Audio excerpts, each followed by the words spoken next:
мынау қызарған түрі, сәл-пәл қызарып кеткен түрі. Міне сіздерге естіле ме? Міне, кішкене күтірлейді, иә? Ал мынау өзімнің ойымдағындай піскен шелпектің түрі. Міне мынандай болып, жүп-жұмсақ болады. Құдай кешірсін, енді нанды мұжып жатыр деп, не сияқты, блинный сияқты болады. Өте тамаша, қыздар. Мен өзім осы жасқа дейін бірнеше түрін пісірдім. Тағы да қайталап өтейін. Маған ең ұнаған рецепт осы. Қыздар, қалдарың қалай? Денсаулықтарың жақсы ма? Келе жатқан жаңа жыл мерекелеріңіз құтты болсын. Қыздар, бүгін мен жет шелпек пісіремін. Қыздар, осы уақытқа дейін бәленбай жет шелпектің түрін пісіріп көрдім. Соның ішіндегі ең мықты рецепт осы. Мен қазір сүтімді қойып қойдым ана жерге. Қазір ісіп кетеме деп кішкене алаңдап жатырмын. Сүт қатты ыстық болсын. 400 грамм ұн, қыздар. Сүт керек. Сосын кейін бір жұмыртқа, кішкентай қасықпен бір қасық қант, кішкентай қасықпен бір қасық тұз. Болды. Қазір қыздар, сүттеріңіз міндетті түрде өте ыстық болсын. Қыздар, мінекей. Мынау 200 грамм сүт. 200 грамм азайып қалды деймін мынау. Мінекей 200 грамм сүт. 400 грамм ұн. Осындай ыстық болып тұрған кезде ұнның үстіне құйып жібересіздер. Ой, бұл қантым мен тұзымды ұмытып кеттім ғой. Жарайды, ештеңе етпейді. Мынаған салып жіберейік. Тұз. Тұз кішкене аздау салыңыздар. Тым қатты көп емес. Араластырып жібереміз дағы. Бір жұмыртқаны құйып жібереміз.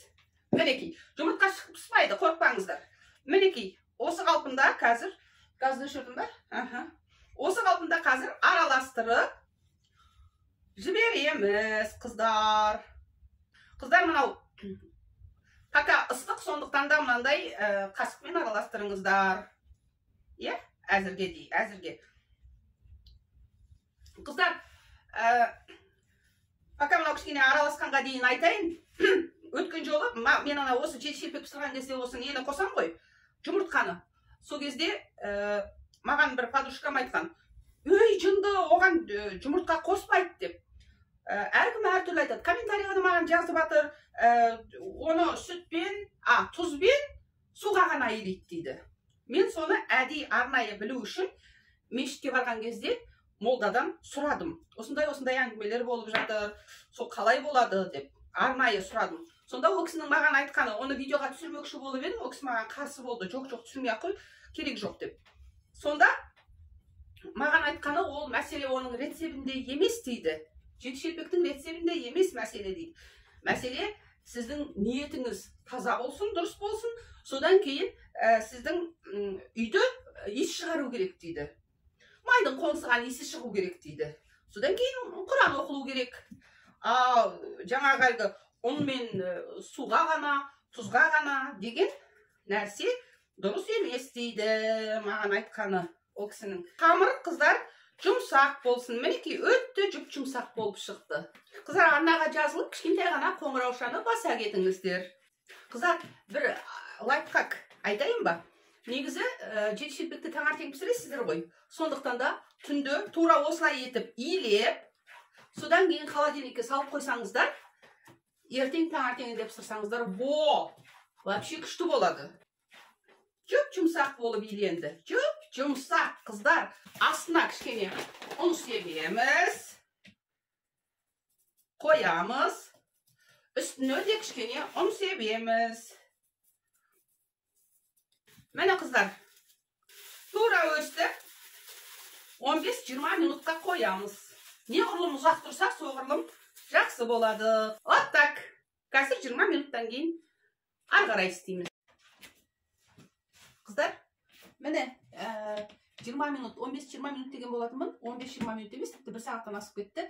Ортада менің мына қамырым кішкене нетіп кетті. Неме деп айтуға болады?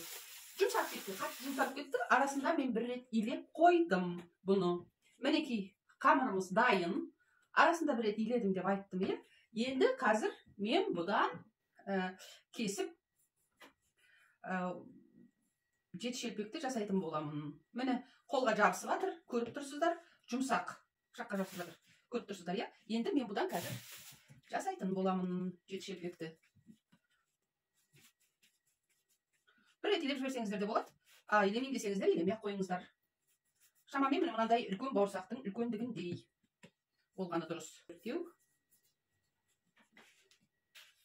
Қыздар, жаңа өздеріңіз байқадыңыздар ғой, мынау бар ғой, мынау резиновый ғой. Бұл астына жабыспай қайта орнынан қозғала беретін болса, бұның астын сулы шүберекпен бір сүртіп алсаңыздар, осылай жабысып қалатын болады. Қазір елдің бәрінде бар ғой осындай, қыздардың бәрінің үйінде бар осындай. Өте жақсы, ыңғайлы. Мынандай доп-домалақ болып шығады. Әдеттегідей етіп жаямыз. Бірақ жұқа етіп жаямыз, қыздар.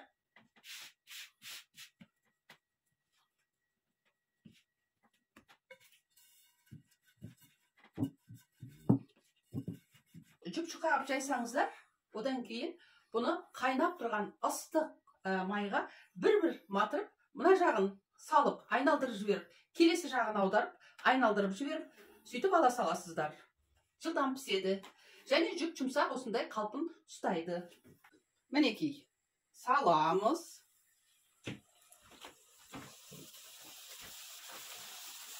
Айналдырып жібереміз. Әбден өзін-өзі келгенге дейін.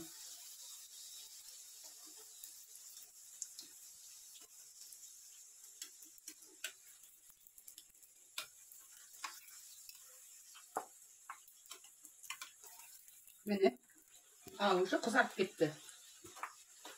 Майым қатты қызып кетті-ау деймін. Кішкене қандатайын. Мынандай қызарып тұрса, қыздар ол кішкене қаттылау болып қалуы мүмкін. Күтірлік болып қалады. Сондықтан оны қызартпауға тырысыңыздар. Міне мына жағы көрініп тұр ма, кішкене қызарыңқырап кетті. Ол күтірлік болады. Ал бұл күтірлік болмай, бір блины сияқты болу керек. Мінекей, табағым дайындап қойдым. Табақтың үстіне қағаз жайып қойдым. Мінекей, жұп-жұқа, жұп-жұмсақ. Астын кішкене бастым, майдың астын. Газдың астын тойыз. Міне. Хоппа, келесі жағы. Жұп-жұмсақ. Айналдырып отырып, пісіреміз. Біздің солтүстік жақ пен шығыс жақтың жеті шелпегі осындай болады. Оңтүстік пен батыстікі басқаша болады екен. Олар жақта ашытып пісіреді екен. Жеті шелпекті ашытып. Бізде ашытпайды, осылай пісіреді. Баяймын жүрдім бәр. Сықыр-сықыр айтады.